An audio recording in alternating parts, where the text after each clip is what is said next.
What we're going to have a look at today is sharpening wood chisels with a honing stone.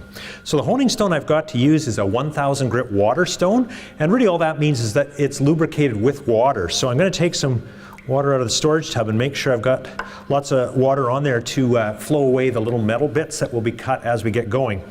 So the first step is to hone the bevel that we've got established, and what I'm going to do now is set that on the stone.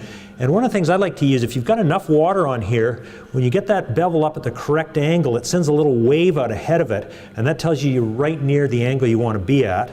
So I find it there and make sure it's nice and flat on the stone, and then give it about 10 laps around the stone. You can go in a figure 8 or in a big oval. Somewhere about 10 or a dozen laps is good. And that has now established a couple of really nice gray cuts from our 1000 grit stone across the bevel. So now we take it and put it flat side down, the back of the chisel down, and just give that the same amount. Now this one's way easier because when you do the flat back, you just have to hold it down nice and tight to the stone and give it, again, another 10 figure 8s or ovals, whatever you like.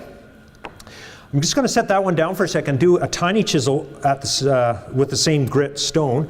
You can see some of the gray stuff that's coming off of the cut metal and getting on the face of our stone here. So just when you have a little chisel like this, it sometimes wants to dig into the stone a little bit. So one thing you have to watch is that as you're doing your figure 8 pattern, I'm putting lots of pressure on the back stroke, and as I go around and push it ahead, I lighten up my fingers, and then a heavier pressure, something like that, and then that makes sure that the stone does not dig into, or the chisel doesn't dig into the stone. And then when we go to flatten the back of it, this one's got a big nick in it, so I'm hearing that a bit. There, now that that's flat there, and the nick's gone, we've got that doing a nice pattern on the back. Okay, that's the 1000 grit, but that doesn't take it to the final sharpness. We're going to change the 1000 grit now for a much finer stone. This one is actually 6000 grit, and it will cut the steel on the chisel edge so finely that it'll actually shine with a mirror finish. It polishes it with such tiny scratches. So you want to make sure your stones are really secure on the bench so they're not moving around. And that's why I was just clamping this board in place. So now what we're going to do is go back and do the same thing we did before and find that angle again. There, it's really nice and easy to see that little wave coming out in front of it on this one. And we'll go from that and then do again another 10, 12 rotations around. And then I'm going to go and again put it on the back. And just to make sure the stone wears evenly, I'll maybe use a little bit different pattern. Okay, and that'll have taken the polish on the front side, turned it around, put the polish on the back side, but there's one last little thing I'm going to do, and that's I'm going to put a little micro bevel, it's called. And the way you do that is you find that angle. Let me just get some nice clean water on here.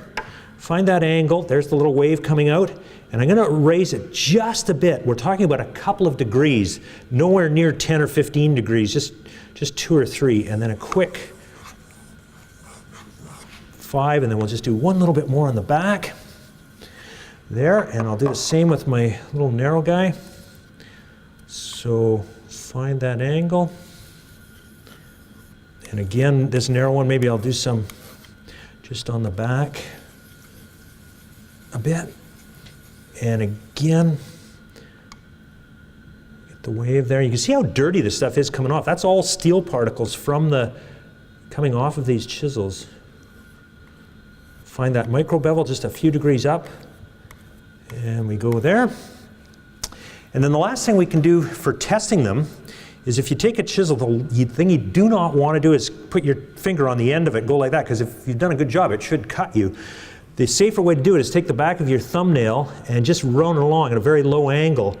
And any chisel, if it's even fairly dull, if you go up at a high angle like that, will not skid out your thumbnail. But if you put it at a really low angle and run along, if you've done a good job sharpening, it should cut your thumbnail and not skid along. That should show us that we're nice and sharp. Just try the little guy here too. Yeah, that's not skidding at all. That just wants to cut into my nail. There we are.